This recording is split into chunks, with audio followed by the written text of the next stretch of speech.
Nazim programme use time में भलीकार आवां जो मेज़बान जुनेद अंसारी। नाज़िम अॼु जे मौज़ू ते ॻाल्हाईंदासीं, उन मौज़ू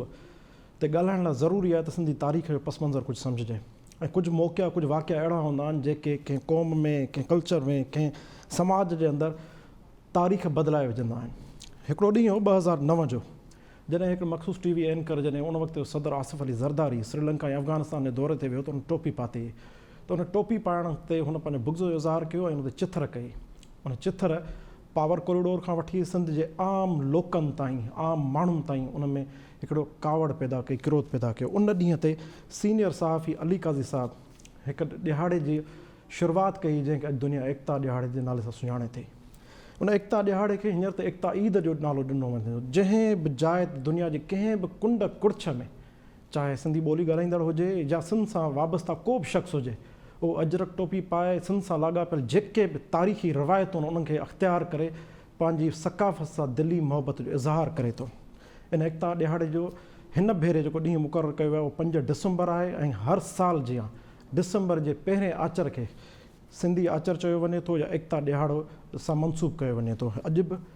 हींअर बि हीउ हफ़्तो ई पूरो एकता ॾिहाड़े जे हवाले सां सरगर्मियुनि लाइ भरपूर तरीक़े सां मल्हायो पियो वञे। मिठी हुजे, कारूंजर हुजे या मलीर हुजे, सिंध जे केतिरनि शहरनि में अॼु बि केतिरियूं ई कॉन्फ्रेंसूं, केतिरा मेला, केतिरा मेड़ाका थिया आहिनि पंहिंजी एकता ईद खे सेलिब्रेट करण लाइ। अॼु बि असां पंहिंजे पैनल सां सम्झणु चाहींदासीं त एकता ॾिहाड़ो सिंध जी तारीख़ में ऐं सिंध जे अॼु जे दौर में जॾहिं एतिरियूं मायूसियूं आहिनि, एतिरियूं महरूमियूं आहिनि ऐं एतिरा चैलेंजिस आहिनि, त हीउ ॾिहाड़ो कीअं उन मुर्कनि ते, उन्हनि चपनि ते मुर्कूं आणे थो, उन मायूसियुनि खे ख़तमु करे थो ऐं कीअं घटि में घटि हिकिड़ी पॉज़िटिव एनर्जी में कन्वर्ट करे थो। इन मौज़ू ते ॻाल्हाइण लाइ हिन वक़्तु असांखे पैनलिस्ट जी टीम जॉइन कयो आहे, जंहिंमें शामिल आहे नसीर मेमून साहब, रफ़ीक भुट्टो साहब, मुमताज़ शेर साहब ऐं कानूनदान एडवोकेट शाहिद सुमरू साहब। सभ खां पहिरियां हलूं था मुमताज़ शेर साहब ॾे। मुमताज़ शेर साहब पाण साना सां लाॻापियल आहिनि ऐं कैनेडा में रहंदा आहिनि, सीनियर सहाफ़ी आहिनि। उन्हनि खां पुछणु चाहींदासीं, सम्झणु चाहींदासीं त ॾेह तोड़े परॾेह में रहंदड़, ख़ासि तौर ते परॾेह में रहंदड़ सिंधी जेके आहिनि या सिंध सां वाबस्ता जेके माण्हू आहिनि, ॿियूं ॿोलियूं ॻाल्हाईंदड़ आहिनि या असांजे पाकिस्तान जूं ॿिया जेके माण्हू आहिनि, उहे कीअं सेलिब्रेट कनि था, उन्हनि केतिरो उत्साह वठनि था, उनमें केतिरी पॉज़िटिव एनर्जी अचे थी हिन ॾिहाड़े ते। जी मुमताज़ साहब। जी महिरबानी जुनेद साहब। सभु खां पहिरीं तव्हांखे हिन ॾींहुं सेलिब्रेट करण जूं लख लख वाधायूं हुजनि। ऐं जीअं त तव्हां ॻाल्हि कई त 2009 में शुरू थियो, असां बि उन सफ़र में तव्हां सां गॾु हुयासीं। हिन वक़्तु मां नॉर्थ अमेरिका में रहां थो ऐं उते ख़ासि तौर ते जेके सिंधी डायस्पोराज़ आहिनि उन्हनि जो हिकिड़ो वॾो प्लेटफॉर्म आहे, जीअं तव्हां ज़िक्र कयो साना। उन प्लेटफॉर्म ते दोस्तनि जूं सरगर्मियूं थींदियूं रहनि थियूं। ख़ासि तौर ते कैनेडा में जॾहिं खां ई तव्हांजो एकता ॾींहं जी शुरूआति थियल आहे, तॾहिं खां जेके कैनेडन सिंधी आहिनि उहे भरपूर नमूने हिसो वठनि था। उन हिसे वठण जो सबबु इहो आहे त उते जेके बि कम्यूनिटीज़ रहनि था, जेके ख़ासि तौर ते इमिग्रेंट कंट्री आहिनि, उहे बेसिकली कम्यूनिटी बेस पंहिंजी सर्वाइव कनि था। ऐं असां ॾिसूं था उते ख़ासि तौर ते जेको सिख धर्म आहे उहो पंहिंजे रिलीजियस में बि पंहिंजी गुरमुखी खे वधीक अहमियत ॾिए थो, पंहिंजे मज़हब में, त्योहारनि में। त अहिड़ी तरह असांखे बि हिकिड़ो प्लेटफॉर्म खपंदो हुयो त असां वटि बि को अहिड़ो ॾींहुं हुजे जेको सिर्फ़ु असांजो ॾींहुं सॼो वञे। मज़हबी अक़ीदत जे हवाले सां त अलॻि अलॻि थियनि था, पर जीअं त उते असां सिंधी हिंदू बि रहनि था, सिंधी मुस्लमान रहनि था, त असां उन ॾींहं खां वठी करे उहे ॾींहं थींदा रहंदा। हिन दफ़े बि जेको नॉर्थ अमेरिका में कैनेडा में वॾो ॾींहुं 5 डिसंबर ते Sindhi association of north America Ontario chapter मल्हाए रहियो आहे, जंहिंमें असांजा दोस्त उते आहिनि। उन्हनि भरपूर नमूने फैमिलीज़ खे इनवाइट कया ऐं ख़ासि तौर ते फैमिलीज़ इन जे करे अचनि थियूं त हाणे इन ॾींहं जे हवाले सां गेट टुगेदर थिए थी, पर इहे ॻाल्हियूं अचनि थियूं त उते दोस्तनि सां हिक ॿिए सां मिलनि था, रिश्ता थियनि था, मिटियूं माइटियूं थियनि थियूं। त असां इन ॾींहं जा ॿिया जेके मुसबत कुझु फ़ाइदा आहिनि उहे असां वठणु शुरू कया आहिनि। त अहिड़े ई नमूने मुख़्तलिफ़ सरगर्मियूं थियंदियूं। पर असांजो उते वॾे में जेको ॾींहुं आहे उहो तव्हांजो क़ौमी काज वारो ॾींहुं आहे, जेको असां सिंध वासियुनि सां गॾु मल्हाईंदा आहियूं। जी, तव्हांजी अहम ॻाल्हि कई त गेट टुगेदर लाइ ख़ासि तौर ते जेको ॿाहिरि असांजा माण्हू रहनि था, तमामु थोरी तादाद में आहिनि। को हिकिड़ो ॾिहाड़ो आहे जंहिं ते उहो इन बहाने गेट टुगेदर थिए थी, हिक ॿिए सां कनेक्शन थियनि था, वाबस्तगियूं थियनि थियूं ऐं हिकु पॉज़िटिव अप्रोच टुवर्ड्स वधे थी। नसीर मेमून साहब, एकता ॾिहाड़ो, इंटीग्रेशन डे, माना हिक ॿिए सां लाॻापे जो ॾींहुं, हिक ॿिए खे ऑन करण जो ॾींहुं, हिक ॿिए सां मोहबत जो ॾींहुं ऐं पंहिंजी सकाफ़त सां मोहबत जो ॾींहुं। 12 साल गुज़री विया आहिनि। इन तसलसुल सां एकता ॾिहाड़े जे मल्हाइजणु, उन जे इम्पैक्ट ऐं उन जी पॉज़िटिविटी जेका सोसाइटी में आई आहे, उन ते तव्हांजी कहिड़ी राय हूंदी? महिरबानी जुनेद। ही पहिरें त मां जेके असांजा दोस्त ॿाहिरिनि कंट्रीज़ मां प्रोग्राम में शरीक थियण खे भलीकार थो चवां ऐं मूंखे ॾाढी ख़ुशी आहे त तव्हां हुन दोस्तनि खे हिन ॻाल्हि ॿोल में शामिलु कयो आहे। तमामु अहम किरदारु आहे उन्हनि इदारनि जो, इन्हनि दोस्तनि जो जेके पाकिस्तान खां ॿाहिरि सिंध जी सकाफ़त खे उजागर कंदा था रहनि। जेसिताईं हिन ॾियारे जो तालुक आहे त ॾिसो इहे इन जूं रूट्स वरी पॉलिटिकल कॉन्शियसनेस में आहिनि ऐं सिंध जेका 1 यूनिट जे ख़िलाफ़ जेका सॼी तहरीक हलाई या उन खां पोइ जेकर तव्हां सिंध जी क़ौमी तहरीक जो गौर सां जाइज़ो वठंदा त सकाफ़ती जागरता उन जो तमामु हिकिड़ो अहम पिलर आहे, वॾो थंभ आहे सिंध जी क़ौमी तहरीक जो। ऐं इहो ई सबबु आहे त सिंध जी क़ौमी तहरीक कंहिं बि आइडेंटिटी खां ॿी जेके सभु आइडेंटिटीज़ आहिनि, हिकिड़ी त सिंधी आइडेंटिटी त आहे ई आहे, पर बाक़ी मज़हबी क़बीलाई ज़ातियुनि जी या ॿी फ़िरके वारणी, इन्हनि सभिनी खां जेका सिंध जी सिंधी आइडेंटिटी मथां ई थी आहे क़ौमी तहरीक में, उनजो कारण इहो हो जो सिंध जी क़ौमी तहरीक जा जेके बुनियादी थंभ हुयो सो सिंधी सकाफ़त ऐं सिंधी सुञाणप, इज्तिमाही सिंधी सुञाणप, इज्तिमाही सिंधियत जो शऊर, जंहिंजो पिलर वरी अमुन मोहबत ऐं हमांगी आहे। त इहे तमामु हिकिड़ा अॼोकी दुनिया जा जदीद दुनिया जा जेके सघारा क़दुर आहिनि उन्हनि में शामिल आहे, जंहिं ते सिंध जी क़ौमी तहरीक जी क़ौमी हक़नि जी तहरीक जूं पाड़ूं खुता आहिनि। त हीउ उनजो तसलसुल आहे ऐं सिंधी माण्हू जॾहिं बि कंहिं जबर या कंहिं नाइंसाफ़ी या कंहिं जेका उनजे ख़िलाफ़ नफ़रत जो इज़हार थियो आहे, उनजे जवाब में नफ़रत या जबर ऐं ताक़त जे इस्तेमाल जे बजाए पंहिंजी सकाफ़ती जागरता जी सघ खे इस्तेमालु कयो, उहा 1 यूनिट जी तहरीक हुजे या उन खां पोइ MRD जी तहरीक हुजे या हीउ जेको मौक़ियो आहे। तो मां सम्झां थो त हिकिड़ो तमामु सगारो इज़हार आहे सिंध जे यकजहतीअ जो, सिंध जे क़ौमी तशख़ुस जे हवाले सां, सिंध जे क़ौमी हक़नि जे हवाले सां हलंदड़ हिन तहरीक जो, ऐं हिकिड़ी पॉइंट ऑफ कन्वर्जेंस थी वई आहे सिंधियुनि जे लाइ, जंहिंजा हाणे डायरेक्शन्स तव्हां मुख़्तलिफ़ शिकिलुनि में ॾिसो पिया, मुख़्तलिफ़ हालतुनि ऐं मुख़्तलिफ़ इलाइक़नि में उनजा इज़हार मुख़्तलिफ़ आहिनि, पर ही बुनियादी तौर ते सिंधी माण्हुनि जे, ऐं रुगो सिंधी मां मुराद मुंहिंजी एथनिक सिंधी कोन्हे, सिंध में रहंदड़ हर उहो माण्हू जेको पॉलिटिकली सिंधी आहे उहो हिन कन्वर्जेंस जो हिसो थियो आहे, उहो इन लड़ीअ में पिरोइजी थो वञे, तंहिंजे करे हीअ सिंध जे सिंधवासियुनि जे लाइ इंतिहाई अहम ॾींहुं जी। शाहिद सुमरो साहब, अवां कानूनदान बि आहियो, कोर्टुनि में बि ॾींहुं मल्हायो वेंदो आहे। मां हिकिड़ो नंढो स्पेसिफिक पासो खयो आहे, हूअं त सॼी सोसाइटी में ॾींहुं मल्हायो थो वञे, हिकिड़ो तव्हांजो मजमूई तौरु मूंखे राय खपे एकता ॾियारे ते। ऐं ॿियो जॾहिं एकता ॾियारो हूंदो आहे अमूमन त तव्हां छा था सम्झो त सोसाइटीअ खे कीअं पॉज़िटिव मोटिवेशन मिली आहे? जुनेद साहब, वॾी महिरबानी तव्हांजी, ऐं तव्हांखे मां मुबारकबाद पेश कंदुमि त तव्हांजी ही टाइम न्यूज़ जो सरवाण अली काज़ी साहब जंहिं 2009 में ही पहिरियों दफ़ो इहो थियो त उन में दिसंबर में हिकिड़ो टोपी ते जॾहिं सिंधी जेको कल्चर आहे असांजो उन ते जॾहिं आङुरियूं खॼूं ऐं उन ते जॾहिं तनक़ीद थी त हिकिड़ो अली काज़ी साहब नओं पैगाम ॾिनो, जेको उन टाइम पहिरियों पैगाम हो, नओं पैगाम हो त सिंध गॾिजे ऐं सिंध कल्चर खे अञा वधीक, जीअं कोई असांजे सिर्फ़ु हिकिड़ो टोपी ते असांजे खे हू तनक़ीद करे थो त असां उनखे ॾेखारियूं त असांजो कल्चर रिच केतिरो आहे। जुनेद साहब, मां तव्हांखे मुबारकबाद इन ते पेश थो कयां। ऐं हाणे अचूं था असां, तव्हां मोटिवेशन जी ॻाल्हि कई, तव्हां पॉज़िटिवनेस जी ॻाल्हि कई, त असां कुझु टाइम पहिरियां मां आउट ऑफ कंट्री हुयुमि, टर्की में हुयुसि, त उतां तक़सीम स्क्वायर खां जॾहिं मां वापसि अचां पियो त मूंखे नज़र आई हिकिड़ी यूनिवर्सिटी जंहिं ते नालो लिखियलु हो टर्किश कल्चर यूनिवर्सिटी। त मूंखे ॾिसी करे माना मां ॾिठुमि, हैरत में पइजी वियुमि त दुनिया में जा जेके मुल्क आहिनि उहे पंहिंजे कल्चर ते बि यूनिवर्सिटी था ठाहिनि ऐं उनजे कल्चर ते यूनिवर्सिटी ठहियलु आहे। त असांखे बि असांजो जेको सिंधी कल्चर आहे इहो तमामु हिकिड़ो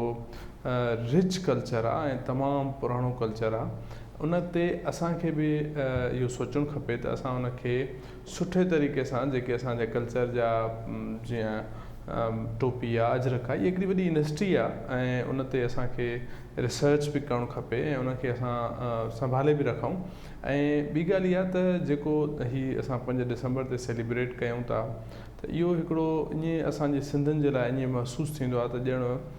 ईद जो ॾिहाड़ो हुजे, माना एॾो असांखे ख़ुशी थींदी आहे। जीअं असां रमज़ान शरीफ़ जे रोज़नि खां पोइ हिकिड़ी ईद सेलिब्रेट कंदा आहियूं त ईअं ई उन ॾींहं ते 5 दिसंबर ते ईअं फील थींदो आहे त ॼण अॼु बि को ईद जो ॾींहुं आहे। त हर माण्हू खे पंहिंजो कल्चर प्यारो लॻंदो आहे। हर असां ॾिसंदा आहियूं ॿिया बि जेके दोस्त आहिनि मुख़्तलिफ़ बलोचनि जो हिकिड़ो पंहिंजो कल्चर आहे, ईअं उन्हनि जो जेको कल्चर आहे उहो यकीन उनखे उहो ॾींहुं प्यारो हूंदो, पर असांखे हीउ तमामु वॾो प्यारो ॾींहुं आहे। पर मां तव्हांजे चैनल सां, तव्हांजे चैनल जे तवसु सां गुज़ारिश कंदुमि सॼी सिंध खे त हाणे इन कल्चर खे त असां अपनायूं था, सेलिब्रेट बि कयूं था, ख़ुशियूं बि मल्हायूं था, त हाणे असां इन खे छो न कन्वर्ट कयूं पंहिंजी वधीक मोटिवेशन में त असां हाणे इन कल्चर जे ॾींहं ते कि अहिड़ा सुधारा प्रोग्राम रखूं त जेको मुआशरे में हिकिड़ी पॉज़िटिव, हीअं त असां पैगाम ॾियूं था त असां टोपी बि पाए झुमरी बि हणूं था, पर हाणे इन ते असां को अहिड़ा प्रोग्राम रखूं जो असां पंहिंजे दोस्तनि खे, पंहिंजे जेके बि सिंधी दोस्त आहिनि उन्हनि खे असां वधीक प्रोमोट कयूं ऐं उन्हनि खे असां वधीक अहिड़ा दुनिया जी, जीअं हाणे अॼु असां टर्किश कल्चर जी ॻाल्हि था कयूं, त इन्हनि खे उहे शयूं ॾेखारे करे असां वधीक तरक़ी याफ़्ता करे सघूं था या उन्हनि खे क़ाइल करे सघूं था त तव्हांजो हिकिड़ो वॾो रिच कल्चर आहे ऐं तव्हां वधीक इन ते बहितर अञा बि कमु करे सघो था। ऐं मां त इहो बि गुज़ारिश कंदुमि तव्हांजे चैनल जे तवसु सां सिंध गवर्नमेंट खे त सिंधी कल्चर यूनिवर्सिटी बि ठहणु खपे, जीअं ॿियनि खातनि जूं एग्रीकल्चर यूनिवर्सिटी आहे, बिज़नेस एडमिनिस्ट्रेशन जी यूनिवर्सिटी आहे, ईअं असांजे सिंध जे कल्चर जी बि यूनिवर्सिटी हुजणु खपे। रफ़ीक साहब, मां तव्हां खां हिकिड़ो सुवाल अव्हां जी मूंखे राय घुरिजे इन ॾियारे ते। ॿियो अव्हां खां हिकिड़ो स्पेसिफिक सुवाल कंदुसि ऐं मां सभिनी पैनलिस्टनि खां कंदुसि, तव्हांजो हिकिड़ो वसीउ तजुर्बो रहियो सहाफ़त में। जॾहिं इहो ॾियारो अनाउंस थियो, टाइम न्यूज़ सरवाण अली काज़ी साहिब जॾहिं 2009 में अनाउंस कयो, तव्हांजी उन वक़्तु कैफ़ियत छा हुई त इहो केॾो वॾो चैलेंज तव्हांजे ख़्याल में हो, ऐं छा तव्हांखे इहा लॻे पियो त जॾहिं ॾींहुं अनाउंस थियो त उनजो एॾो वॾो माना जेको आहे पॉज़िटिव इम्पैक्ट पवंदो, एॾे वॾे पैमाने ते सिंध ॿाहिरि ईंदी या सिंध खां ॿाहिरि वेठल माण्हू हुनखे इंजॉय कंदा आहिनि। 12 साल गुज़री विया आहिनि, अॼु बि उहो सक्सेस स्टोरी आहे। तव्हांजी उन वक़्तु कहिड़ी हिकिड़ी कैलकुलेटेड फीलिंग्स हुयूं, छा हो तव्हांजो तासुर? जुने त मां तव्हांखे इहो ॿुधायां पंहिंजो इहो तजुर्बो त 2009 में मां दुनिया टीवी में स्पेशल करेस्पॉन्डेंट हुयुसि ऐं दुनिया टीवी जी जो खे पंहिंजो जेको आहे सो पहिरियों साल हुयो। ऐं जॾहिं जीअं तव्हां पंहिंजे इंट्रो में बि ज़िक्र कयो त आसिफ़ अली ज़रदारी अफ़गानिस्तान जे दौरे ते जॾहिं सिंधी टोपी पाए वियो त उन वक़्तु हिकु उर्दू चैनल जे हिकिड़े जेको आहे सो कंहिं एंकर उन ते थोरी तनक़ीद कई, जंहिं ते हिकिड़ो अली काज़ी साहिबु जेको उन वक़्तु पंहिंजे हिकिड़े चैनल जो सरवाण हो, उन जे ज़हन में इहो ख़्यालु आयो त उनखे अमली तौर ते हिकिड़ो जवाबु ॾिजे ऐं उन हिकु अहिड़ो ॾिहाड़ो सजेस्ट कजे जेको हर साल मल्हायो वञे ऐं उनखे जीअं शाहिद सुमरे साहिबु चयो त उनखे ईद जो ॾिहाड़ो सिंधी माण्हू ऐं सिंध जा माण्हू जेके आहिनि से उहे करे मल्हाइनि। त अहिड़े नमूने सां जेको आहे सो इन ॾींहं जो जेको आहे सो हिकिड़ो जनमु पियो, जंहिंखे अॼु जेको आहे सो सिंध जा माण्हू पंहिंजो हिकिड़ो क़ौमी ॾींहुं करे मल्हाइनि था ऐं उन करे उनखे एकता जो ॾींहुं चयो वञे थो। उन में जेका ॿधी ॾिसण में अचे थी, तव्हां ॾिसंदा हूंदव त जेको आहे सो बेनज़ीर भुट्टो जी वरसी या सालगिरह जे मौक़े ते बि जलसा जुलूस थींदा आहिनि, माण्हू गॾिबा आहिनि। ज़ुल्फ़िकार अली भुट्टो जे सालगिरह ऐं वरसीअ ते बि माण्हू गॾु थींदा आहिनि। साईं जीएम सैद फाज़ुल राहू जेके बि पाण नाला खणूं ऐं ताज़ो रसूल बख़्श पली जो साहिब जे वरसीअ ते बि माण्हू गॾु थींदा आहिनि। पर हीउ हिकिड़ो 5 डिसंबर जेको हर डिसंबर जे पहिरें आचर ते मल्हायो वञे थो, जेको आहे सो उहो अॼु हिकिड़ो क़ौमी काज आहे जंहिंमें बिना कंहिं नस्ल जे, बिना कंहिं तफ़रीक़ जे सभु सिंध वासी जेके आहिनि से उहे गॾिबा आहिनि ऐं पंहिंजे ॿधी ऐं पंहिंजे एके ऐं एकता जो इज़हार कंदा आहिनि, जेको हिकु कंहिं क़ौम जे लाइ जेको आहे सो हिकिड़ो प्राउड, हिकिड़ी फ़ख़ुर जी ॻाल्हि आहे। ऐं असां बींग सिंधी इन ॻाल्हि ते फ़ख़ुरु करे सघूं था त असांखे हिकु अहिड़ो ॾींहुं आहे जंहिंमें बिना कंहिं इख़्तिलाफ़ जे, बिना कंहिं फ़र्क़ जे असां सभु जेको आहे सो हिकिड़े हंधि गॾु थींदा आहियूं ऐं पंहिंजे ॿधी एके ऐं ख़ुशीअ जो जेको आहे सो जंहिंमें इज़हार कंदा आहियूं। ऐं इहो ई ॾींहुं आहे जंहिंमें तव्हां ॾिसंदा त हर पार्टीअ जो माण्हू, हर नस्ल जो माण्हू, हर फ़िरक़े जो माण्हू जेको आहे सो इन्हनि सभिनी शयुनि खे बालातार रखी, उन्हनि खे पोइते रखी करे जेको आहे सो उन में शिरकत कंदो आहे। ऐं इहा हिकिड़ी फ़ख़ुर जी ॻाल्हि आहे। ऐं इहो मां न सिर्फ़ु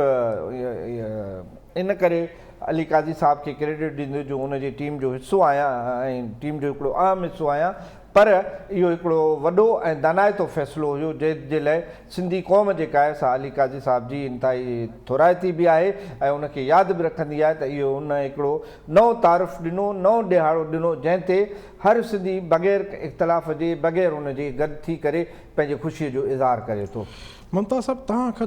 जेको अली डॉक्टर रफ़ीक साहब खां मूं सुवाल कयो उहो अव्हां खां हूंदो, जॾहिं का इनोवेटिव शइ थींदी आहे, का नई शइ थींदी आहे त उन में काफ़ी गोमगोग जी सिचुएशन हूंदी आहे ऐं हिस्टोरिकली ॾिसूं त पाण 80s में हिकिड़ी एमआरडी तहरीक हलाई ऐं हिकिड़ो पॉलिटिकल प्लेटफॉर्म ते सिंधी माण्हुनि हिकिड़ो पंहिंजो राय जो इज़हार कयो। उन खां पोइ जॾहिं 2009 में जॾहिं एकता ॾियारी जी टाइम न्यूज़ जे सरवाणा अली काज़ी साहिबु जेको सॾु ॾिनो,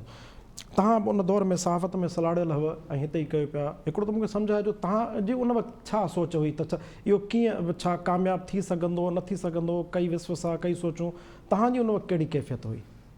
साईं महिरबानी, मुंहिंजे दिलि में इहो ई सुवाल हो, तव्हां न बि पुछियो आहे न त मां इन मौज़ूअ ते पाण ॻाल्हायां। 2009 जो इहो ई महीनो हुयो, शायदि नवंबर दिसंबर में ऐलान थियो। अली साहिबु प्रोग्राम कंदो हुयो चांहि जे कप ते, over the cup of T मुंहिंजे ख़्याल में, ठीकु। उन में अली साहिबु इहो ऐलान कयो ऐं मुंहिंजे लाइ ख़ुशी जी ॻाल्हि आहे जेके असां 4 माण्हू हुयासीं कराची जा, अली काज़ी साहिबु ऐं अशफाक़ अज़हर साहिबु, टोटल 6 असांजी मीटिंग थी। अली काज़ी साहिबु असांजे अॻियां इहो प्लान रखियो त असां कल्चरल डे, टोपी अजरक, कल्चर जी ख़बर नहीं पर असां उन जे अगेंस्ट में असां टोपी जे हिकिड़ी इज़त बचाइण ख़ातिर, लॼ ऐं हुरमत बचाइण ख़ातिर पहिरियां लफ़्ज़ हुया, असां ॾींहुं सेलिब्रेट कंदासीं फ़लाणी तारीख़ ते। ऐं मूंखे अली साहिबु चयो त तूं जेके कच्ची आबादीज़ आहिनि ऐं कराची जा असुल वारस जेके मुहाण आहिनि उन्हनि बस्तियुनि में वञी उन्हनि खे मोटिवेट कंदुमि। त तव्हां यकीन कयो त इहो अली काज़ी जो वियन हुयो, पर असां पंहिंजे पाण में जॾहिं असां कयूं पिया त यार हीउ तमामु ॾुखियो कमु आहे, हीउ अली काज़ी साहिबु हेॾो जान जोखम जो कमु खयो आहे, ॾाढो ॾुखियो थींदो, कीअं कंदासीं, जंहिंसां ॻाल्हायो उहो ठठोल करे छितर करे। ऐं उन वक़्तु सिचुएशन इहा हुई त 2009 में टोपी माण्हू पाए कराची कोन ईंदा हुया, इहा बि हक़ीक़त हुई त टूल प्लाज़ा ते टोपी लाथी वेंदी, अजरक लाहे थैली में बंदि कयो वेंदो। हाणे इन सूरत हाल में अली काज़ी असांखे बग़ैर हथियारनि जे असांखे इहो टास्क ॾिए थो त कराची में तव्हांखे 1 लख माण्हू गॾु करणा आहिनि, त दो चांडियो मां हिकु ॿियो दोस्त पाण में सलाहूं कयूं। बहरहाल अली काज़ी साहिब जे हुकुम खे ज़ाहिर आहे उनखे लबेक करिणो हुयो ऐं पाण असांजे अंदरि में एज़ अ सिंधी जॾहिं असां ॿाहिराणनि में वियासीं त उन्हनि वटां वॾो माना असांखे हिकिड़ो रिस्पॉन्स मिलियो त हू इन शइ जा आता हुया त केरु माण्हू हुजे जेको इन शइ जे लाइ अॻुवाणी करे सरवाणी करे। ऐं पोइ ॾिसो हिकिड़े माण्हू शुरू कयो ऐं तारीख़ी जेको असां जलसो कयो कराची प्रेस क्लब ते, रफ़ीक भुट्टो साहिबु उन वटि मेंबर बि हुया प्रेस क्लब जा, उहो तारीख़ी जलसो थियो ऐं पूरी कराची वास्ते ॾिठो त सॼी सिंधी आबादियूं निकितियूं। ऐं उन वक़्तु तव्हांखे ख़बर आहे त अजरक इंडस्ट्री बिल्कुलु माठी थी चुकी हुई, ख़तमु थी चुकी हुई ऐं उन सॼी सिंध मां अजरक सेल थी विया, हिकु बि अजरक मार्केट में न बचो। त इहो इन जो अली काज़ी जे सॾ जो, जिथे उन मोहबतुनि जो सॾु ॾिनो, कल्चर सॾो। पर मां इहो चवंदो त अली काज़ी जी इहा बि हिकिड़ी महिरबानी आहे त उहा जेका किरंदड़ इंडस्ट्री अजरक टोपी जी उनखे हथी वठाइण में हिन अली काज़ी जो सॾ जो तमामु वॾो हथु हुयो। जी नसीर साहिबु, 2009 में जॾहिं पहिरियों भेरो एकता ॾियारे जी अनाउंसमेंट थी त हर माण्हू जी हिकिड़ी फीलिंग हुई, तव्हां बि हिकु इंटेलेक्चुअल हुआ, लिखंदड़ पढ़ंदड़ माण्हू हुआ, अव्हांजी फीलिंग कहिड़ी हुई त छा ही माना हेॾो वॾो ग्रैंड क़िस्म जो थी सघंदो न थी सघंदो ऐं हिकिड़ो सॾु आयो आहे, वट was your feelings at that moment? मूंखे त 100% यकीन हो त हीउ हिकिड़ो तमामु कामयाबु मौक़ो हूंदो, कामयाबु इवेंट हूंदो। मूंखे सची ॻाल्हि आहे त एॾी तवक़ो न हुई त इहो हिकिड़ो वन टाइम इवेंट हूंदो या लगातार हर साल सिंधियुनि जे सकाफ़ती कन्वर्जेंस स्टेडियम में बदिलजी वेंदो। तो उन वक़्तु त जेको रवैयो इख़्तियार कयो वियो हिकिड़े तहसुबी क़िस्म जे ज़हनी, मां चवंदो आहियां त जेके माण्हू सकाफ़तुनि ते चिथर कनि उहे सची ॻाल्हि आहे ज़हनी मरीज़ हूंदा आहिनि। सकाफ़तुनि सां, ॿोलियुनि सां, इहे त मोहबत करण वारियूं शयूं आहिनि, हिननि सां थोरी इख़्तिलाफ़ी आहे, हुननि जे बुनियाद ते नफ़रत थींदी आहे। तो हिकिड़े अहिड़े माण्हू जो हिकिड़ो कुदो कमु उन जे जवाब में सिंधी माण्हू बजाए का अहिड़ी हलकड़ाए पे ॾेखारनि, इहा सिंधी माण्हुनि जे इज्तिमाही जेको मां चवां थो त मैच्योरिटी जो ऐं शऊर जो इज़हार हो, जो हुननि उनखे पंहिंजे सकाफ़ती मोहबत जी ताक़त में बदिलाए छॾियो उन मौक़े खे। इहो ई मैच्योर क़ौमूं कंदियूं आहिनि, इहो ई मैच्योर क़ौमुनि खे करणु घुरिजे। तो मूंखे इहो यकीन हुयो ऐं इहो यकीन हुयो त सिंध जो जेको इज्तिमाही शऊर आहे उहो सिंध जी इज्तिमाही सुञाणप लाइ लगातार विरांङे खां पोइ वठी हिकु ॾींहुं बि वेठो न आहे सुख सां। जॾहिं बि अहिड़ा मौक़ा आया आहिनि, सिंध जो वञण जी जेका सॼी तहरीक जा एॾा तवील किस्सा आहिनि, 4 मार्च आहे, पोइ इलाही मौक़ा आहिनि, इहो रुगो भिटाई जो ॾियारो ई हर साल ॾिसो कीअं थो सेलिब्रेट थिए। त उन जे करे मूंखे त यकीन हो त सिंधी माण्हुनि जो जेको कल्चर सां लॻाव आहे, पंहिंजी सुञाणप सां लॻाव आहे, त हिकिड़ो पंहिंजो भरपूर सकाफ़ती इज़हार कंदा उन हिकिड़ी हलकड़ाइप जे रेस्पॉन्स में पंहिंजी मैच्योरिटी जो इज़हार कंदा उहो उन्हनि कयो। पर मूं लाइ सभ खां वॾी ख़ुशी जी ॻाल्हि आहे जंहिंखे मां ॾाढो हिकिड़ो मुस्बत रवैयो थो सम्झां त हाणे इहो दिहाड़ो हर साल सिंध जी क़ौमी सकाफ़त जी सुञाणप जे हवाले सां हिकिड़ो जीअं ईद जो लफ़्ज़ इस्तेमालु थियो या हिकिड़ो कन्वर्जेंस जो मौक़ो थियो, इहो हिकिड़ो सिंधियुनि खे लगातार मौक़ो मिली वियो हर साल, त हुननि हुनखे हिकिड़ी पॉज़िटिव एनर्जी में बदिलायो आहे। बाक़ी मां इन खे इहो ज़रूरु चवंदुसि, शाहिद साहिब उन इशारो कयो त असांखे हाणे इन ॾींहं जी सेलिब्रेशन लाइ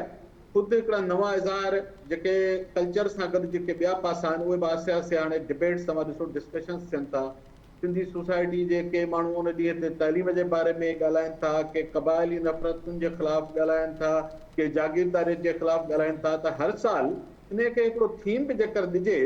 ऐं पोइ सॼो साल उहो थीम डिबेट में अची वञे। मिसाल सिंध में इंडस्ट्रियलाइज़ेशन छो थी, कहिड़ा सबब आहिनि? मूंखे पर्सनली इहो फील थींदो आहे हिते टाइम घटि आहे हींअर, जेसि ताईं सिंधी माण्हुनि जो ही समाजी ढांचो आहे इहो न टुटंदो, इहे बंधन जेके असांखे ॿधल आहिनि जागीरदारी जा, तेसि ताईं असांजो सकाफ़ती इज़हार बि उन जागीरदारी ते मातर थी थो वञे। असांखे इनखे बि लिबरेट करणु ऐं नवाण सां जदीदियत सां कनेक्ट करणु, इहे सभु मौज़ू आहिनि जिन ते सिंधियुनि खे फ्यूचर में इन ॾींहं जी सेलिब्रेशन जे वक़्तु असांखे सिंध जे फ्यूचर जे हवाले सां इन्हनि मामलनि ते तइलीम आहे, सिंध ॿिया केतिरा ज़ाविया आहिनि समाज, उन्हनि ते हर साल हिकिड़ो भरपूर असांखे डिस्कशन्स, रिसर्च, अख़बारूं उन ते इन्वेस्टिगेटिव रिपोर्ट्स ॾियनि, यूनिवर्सिटीज़ रिसर्च कनि, यूथ उन ते एक्टिविज़म करे, वकील उन्हनि ते पब्लिक इंट्रस्ट लिटिगेशन्स कनि, त ईअं असां मुख़्तलिफ़ ज़ाविया सिंधी समाज जा हिन ॾींहं ते खणूं जेके असांजी नेशनल इशूज़ खे बि हाईलाइट कनि ऐं ॿी हिकिड़ी सघ अदा कनि सिंधी समाज खे। जी, तव्हां इर्तिका जी ॻाल्हि कई आहे त इर्तिकाई मरहले में शयूं ईंदियूं, ऐं तव्हांजो ख़्यालु आहे जेसि ताईं इंडस्ट्रियलाइज़ेशन ऐं अर्बनाइज़्ड सिंध न थींदी तेसि ताईं असां उहो ट्रांसफॉर्मेशन जेको आहे पंहिंजो मैसेज न करे सघंदासीं, असां रहंदासीं उन ई जेको असांजी सकाफ़त उन ई रवायती जेके आहिनि भौतारनि जे ताबे थी वेंदी। शाहिद सुमरो साहिबु, अव्हां जी फीलिंग छा आई जॾहिं 2009 में फस्ट टाइम ही जेको आहे इनिशिएट वरितो वियो अली काज़ी साहिब जे तरफ़ां, त हेॾो तव्हांखे तवका हुई त हेॾो ग्रैंड क़िस्म जो थी वेंदो ऐं it became a national day for Sindh? साईं जो साहिबु ॾिसो, हमेशह इनकलाब तॾहिं ईंदो आहे जॾहिं रेज़िस्टेंस थींदी आहे, जॾहिं को किथे ज़्यादती थींदी आहे, किथे को जीअं साईं ॻाल्हि कई त तंज़ीम ॿोलियुनि ते ऐं कल्चर ते कॾहिं बि तनक़ीदियूं न कबियूं आहिनि। पोइ जॾहिं उहा तनक़ीद थी त तव्हां ॾिठो त असां पंहिंजी छो जो सिंध जो जेको कल्चर आहे न साईं, या जेके सिंधी असां आहियूं, असां पंहिंजे महिमान नवाज़ी असांजी दुनिया में मशहूरु आहे, असांजो कल्चर दुनिया में मशहूरु आहे। त असां पंहिंजे उन कल्चर जो मान मथां रखण जे लाइ असां साबित कयोसीं त असांजो कल्चर ॾाढो सुठो आहे, असांजो कल्चर ॾाढो रिच आहे ऐं असांजी ॿोली तमामु प्यारी आहे। हाणे यकीनन हर माण्हूअ खे जॾहिं 2009 में इहा असांजे लाइ बि या जॾहिं असां ॾिठोसीं त हीअ शइ थियण वारी, त इंतिहाई ख़ुशी महसूसु थिए पई ऐं उनजी का हद ई न हुई त असां माना एॾी वॾी असांजे लाइ हिकिड़ो ॾींहुं थिए थो, पहिरियों दफ़ो थो थिए। पर हाणे जुने साईं जेकॾहिं असां इन ॻाल्हि खे अञा अॻिते खणी हलूं त इहा ख़ुशी बि असांजी ठीकु आहे, सभिनी जो हिकिड़ो अची वेंदो व्यू बि अची वियो। पर मां तव्हांखे तव्हांजे प्रोग्राम जे तवसु सां सॼी सिंध सां हिन टाइम मुखातिबु थींदुमि त असांखे जीअं नसीर साहिब जी ॻाल्हि खे सेकेंड कंदे त हाणे असांखे प्रैक्टिकल अचणु खपे, माना सिर्फ़ु असांखे झुमिर पाइण में, टोपी मथे ते रखण में ऐं इन सां असांजी प्रोग्रेस न थींदी। इहो त असां कल्चर ॾेखारियोसीं, असां पंहिंजो ॿुधायोसीं त असां रिच आहियूं कल्चर में, पर हाणे असां उनखे पॉज़िटिव वे में तब्दील करे ऐं असां सिंध खे वरी संवारियूं बि। असां सिंध मां जेके असांजा खोड़ सारा ग़लति सिंध में थियनि था, मिसाल कारोकारी आहे, सिंध में सरदारी निज़ाम आहे, सिंध जी एजुकेशन जो लिटरेसी रेट आहे, सिंध में बदअमनी आहे, सिंध जा ॿिया खोड़ सारा इशूज़ आहिनि। त जेकॾहिं असां हाणे हर साल असां कंहिं न कंहिं इशू खे वठूं ऐं इहो असां पको पव कयूं त असां हिन साल में हिन इशू खे ख़तमु कंदासीं, त मां यकीन सां चवां थो तव्हांजे प्रोग्राम ते वेही इनखे 2021 में चवां थो त तव्हांजो जंहिं साल तव्हां जेको तव्हां ऐलान कंदव उन साल इंशाल्लाह उहो कमु पूरो थींदो। मिसाल जेकॾहिं हाणे तव्हां अलम खणो था त सरदारी निज़ाम खे ख़तमु करिणो आहे ऐं उन ते तव्हां 5 डिसंबर सेलिब्रेट कयो, त सरदारी निज़ाम ते घणा सारा प्रोग्राम्स थी वेंदा, सॼो साल उन ते हलंदो। तव्हां ॾिसंदव मथे साल वरी 2022 में वेंदव त उहो इलाही घटि थींदो। इहो मूंखे उमेदु आहे त हिकु ॻाल्हि इहा, ॿी ॻाल्हि इहा मां अर्ज़ु कंदुमि जुने साईं जी। त हाणे असांखे मां जेको ॾिसां थो थोरो मूंखे फियर महसूसु थिए थो। फियर ईअं महसूसु थो थिए त हाणे कुझु माण्हू नंढा नंढा टोला करे या के माण्हू चवनि था त न तव्हां अलॻि हुजो असां अलॻि हुजूं, ईअं सिंध जो एकता ॾींहुं सेलिब्रेट न थियणु खपे ऐं इहो ईअं थियणु खपे त सभु गॾिजनि। माना कोई बि जॾहिं आहे ई एकता ॾींहुं असांखे हिकिड़ो थियण सी साबित करिणो आहे त उन में सभु दोस्त जेके बि स्टेक होल्डर्स आहिनि गॾिजी पोइ इहो प्रोग्राम कनि। जी रफ़ीक भुट्टो साहब, मां तव्हांखे सवाल करण खां पहिरियां सभु नसीर साहब ऐं शाहिद सुमर साहब जे गुज़ारिश में अर्ज़ु रखणु चाहींदुसि त टाइम न्यूज़ ऐं पंहिंजी अख़बार जे तरफ़ां हिन साल जेका थीम आहे सिंधू तो में साहब, छाकाणि त सिंधू आहे त सिंध आहे, सिंध जो बुनियादी सिंधू आहे ऐं सिंधू सुके पई, सिंधू जो वजूद सिंध जे वजूद लाइ लाज़मी आहे। रफ़ीक साहब, हाणे मां तव्हां ॾे ईंदुसि, तव्हांजे ख़्याल में जेका इज्तमाहीती सोच आई